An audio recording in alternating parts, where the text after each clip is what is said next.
Today I'm going to show you my submission for the Love Summer Art hashtag collaboration here on YouTube.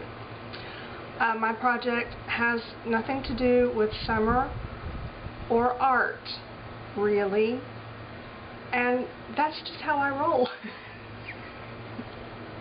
This is what I came up with. It's what I did. So there. It's more of a home decor DIY thing, but I used a stencil, like a craft stencil, so that counts, right? Because this is like for arts and crafts and all that. So let's go with it. It's a craft sort of thing. The assignment was to interpret the theme Love Summer Art any way we wanted to, and using whichever media we prefer to use. So I thought about it, and for me, summer means getting to go outside and do some of the stuff that has to be done outside that I can't do indoors during the other times of year.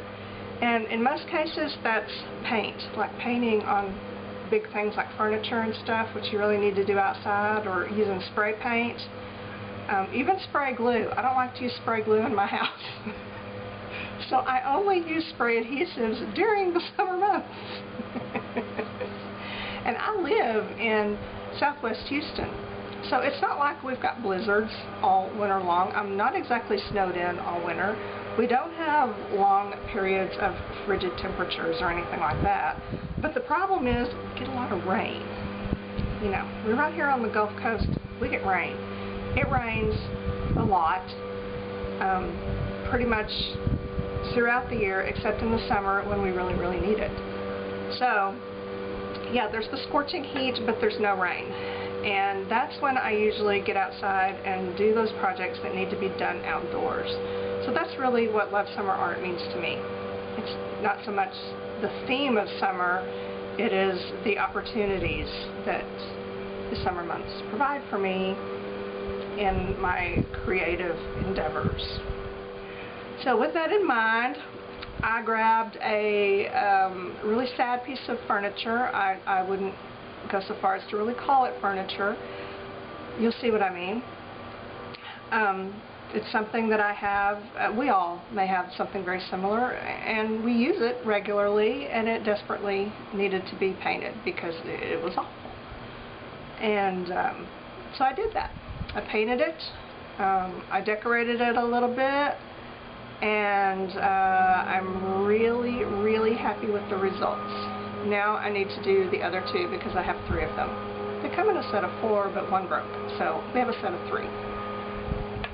So I've already filmed the footage for the process I went through of fixing it up, so I'm going to show you that, and then at the end I will show you the completed project, and I hope you enjoy. We're going to start off by making our own homemade chalk paint. And there's lots of different recipes out there. You can, shop around, try a few, see what you like. I happen to like using plaster of Paris for mine. So the ratio goes, you're going to need 1 part plaster of Paris, 1 part water, and 3 parts paint, any kind of paint. Doesn't matter how big those parts are, just, 3 parts paint to 1 each powdered plaster of Paris and water. And the first thing you're going to want to do is mix your 1 part of plaster of Paris and 1 part of water together in a container, as you see here. And then you're going to want to stir the holy heck out of it. Stir and stir and then stir some more. And then when you're pretty good it's mixed up, stir a little bit more just in case.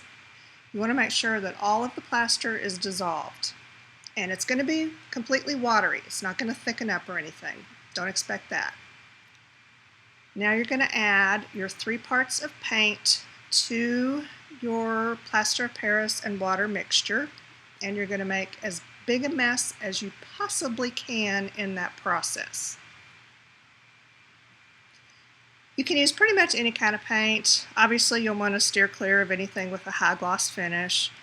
You can use, I'm using an interior latex house paint. You can use acrylic paint. You know, I think as long as it's a water-based paint with a non-glossy finish, you will probably be okay. After you add your 3 parts of paint to the plaster and water, then you're going to stir that up again really, really good. And this, once you start this part, you'll see that it's it's thicker than just regular paint. It you know, starts to thicken up a little bit. This is our table that we're painting, this pitiful little tray table.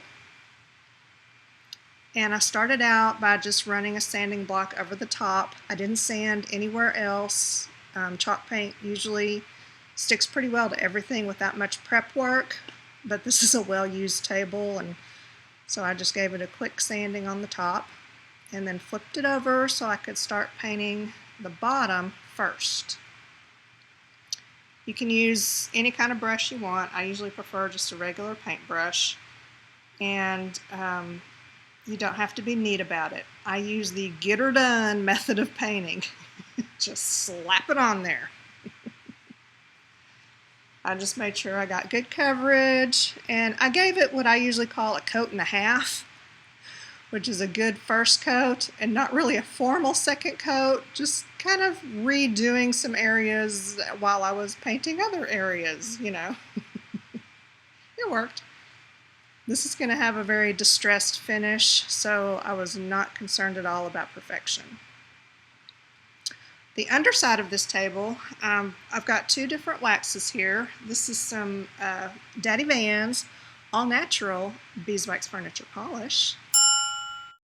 But this is not actually the beeswax furniture polish. This is their decorative waxes. They come in a brown and a black, and I was just kind of testing on the bottom here to see which one I wanted to use, and I decided to go with the brown.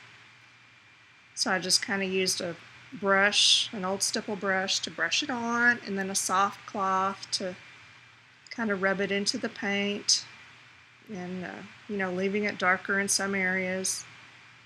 And the bottom of this table, the bottom of any piece of furniture when I'm doing stuff like this, that's where I practice. So you'll see at the end of the video that I did a lot of practicing on this bottom part, and that's okay. That's how I worked everything out, because I had no plan. I didn't know what I was doing, and I did pretty much everything in the wrong order because I made it up as I went. So this shows the legs are all waxed and ready to go, and now I'm getting ready to wax the top. Again, just brush it on and then use a soft cloth to rub it in. I find that one of those shoe polish cloths, like, you know, you can sometimes lift from a hotel room, yeah, those work really, really good for this because you can slip your hand inside. You know, FYI.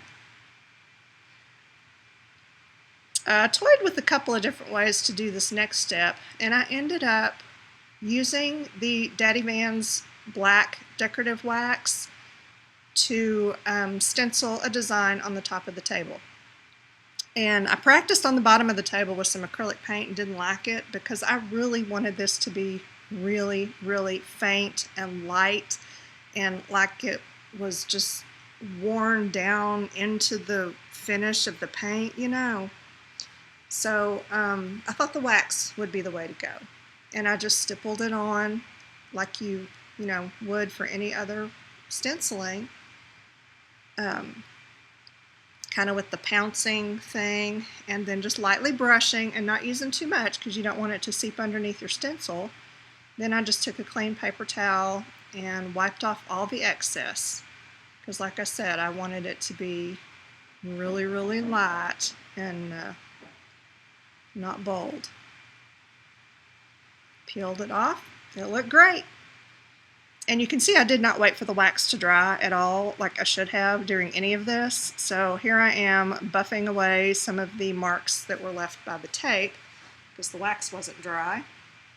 And then there I am showing you how I smeared my design because I didn't wait till the wax had dried.